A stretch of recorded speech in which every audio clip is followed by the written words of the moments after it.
نحمده ونصلي على رسوله الكريم اما بعد فاعوذ بالله من الشيطان الرجيم بسم الله الرحمن الرحيم السلام علیکم ورحمۃ اللہ وبرکاتہ۔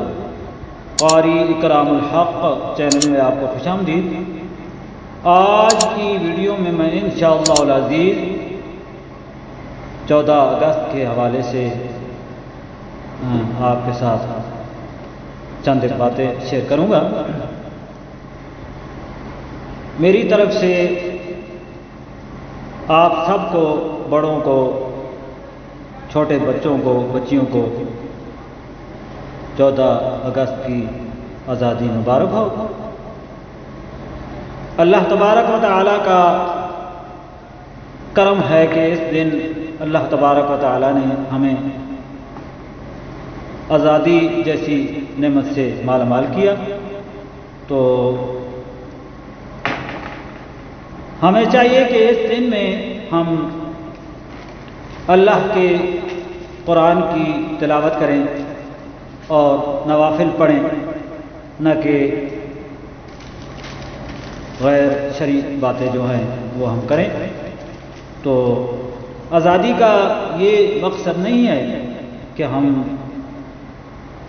آزادی جو ہے اس طریقے سے منائیں کہ جس سے اللہ تبارک و تعالیٰ اور اس کے محبوب صلی اللہ علیہ وسلم نے منع کیا۔ تو ہمیں چاہیے کہ ہم اس دن میں جو ہے اللہ کے قرآن کی تلاوت کریں اور نوافل پڑھیں، اور یہ عہد کریں کہ ہم نے زندگی جو ہے اچھے طریقے سے گزارنی ہے۔ تو بس یہی چند باتیں تھیں جو میں نے آپ کی خدمت میں التماس کرنی تھی۔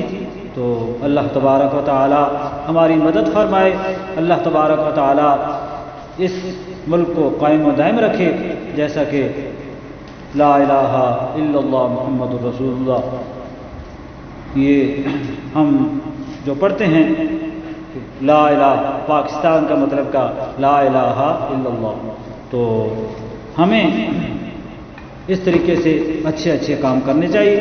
تو اللہ تبارک و تعالیٰ کی بارگاہ میں یہ دعا ہے کہ اللہ تبارک و تعالیٰ ہماری مدد فرمائے، اللہ تبارک و تعالیٰ ہمارے ملک پاکستان کی خیر کرے اور پورے عالم اسلام کی خیر کرے۔ خدا حافظ۔ اللہ تبارک و تعالیٰ ہم سب کا حامی و ناصر ہو۔ وما علینا الا البلاغ۔